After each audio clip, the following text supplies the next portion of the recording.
ఉత్తరాఖండ్‌లోని సటోలి అనే గ్రామం పరిధిలో ఒక 5గురు కారులో వెళ్తూ ఒక ఇద్దరు యువతల్ని అసభ్యంగా కామెంట్లు చేస్తూ అక్కడే ఆగి వాళ్ళని అనేక రకాలుగా ఇబ్బందులకు గురి చేస్తే వాళ్ళు అయ్యో కుయ్యో మొర్రో అని అరవకుండా భయపడకుండా ఏదైతే అది అయ్యిందని చెప్పి తెగించేసి అందులో ఇద్దరిని పట్టుకొని చెప్పు దెబ్బలు కొట్టడమే కాకుండా దూలగుండాకు అని ఒకటి ఉంటుంది.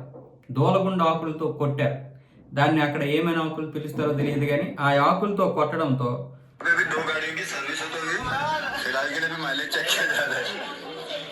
एवरेज कितना देगा भाई पता नहीं. इंजन ऑयल डाल दिया है. अभी इंजन ऑयल अभी तुरंत अभी हाँ अभी सिस्टम कहेगा तू घूम जा.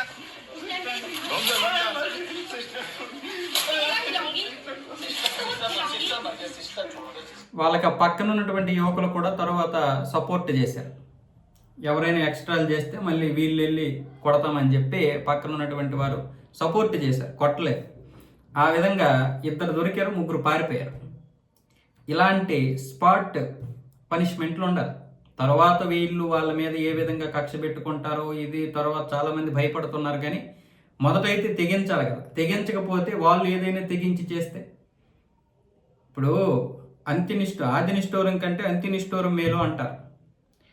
తప్పదు, ఇంకా అమ్మాయిని తెగించాల్సిందే. అన్ని దగ్గరలకి ఎవరము వెళ్ళి కాపాడలేము. కొన్ని దగ్గరల చెప్పలేము. ఈరోజు మనం చూస్తుంటే మన ఇంట్లో ఉన్న వాళ్ళతోటే ఈరోజు అమ్మాయిలకి ప్రమాదమైనటువంటి పరిస్థితి. ఒక తాత చిన్న మనవరాల్ని, సొంత మనవరాల్ని, కూతుర్ని 14 సంవత్సరాల మనవరాల్ని గర్భవతిని చేశాడు. ఇంకేం చెప్తాం మనం దీని గురించి? ఇలాంటి వెధవలు ఉన్నారు. ఎక్కడుందో వాళ్ళకి సేఫ్టీ చెప్పండి. ఇలా చేయకపోతే ఎలా చేయాలి? అసలు ఎలాగ ఆడపిల్లలు పెంచాలో, అసలు ఈ దేశంలో ఏ విధంగా ఈ మృగాల నుంచి ఆడపిల్లలు కాపాడాలో కూడా అర్థం కావడం లేదు.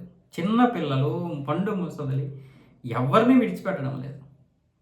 అందుకే కొన్ని కేసుల్లో ఇమ్మీడియట్లీ లా ఇచ్చేసేయాలి. స్పాట్లో పనిష్మెంట్. అందరూ చూస్తుండగానే కాల్చిపడేయాలి.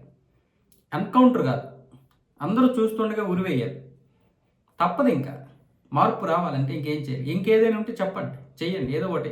మొత్తానికి చట్టాల్లో మాత్రం కఠినమైనటువంటి మార్పులు అయితే రావాలి. అన్ని విషయాల్లో మార్పులు రావాలి. లేకపోతే దేశంలో ఇలాంటి, అంటే 146 కోట్ల జనాభా ఉన్నటువంటి దేశంలో చాలామంది ఇలాంటివి కామన్ అంటున్నారు, కానీ అది కరెక్ట్ కాదు.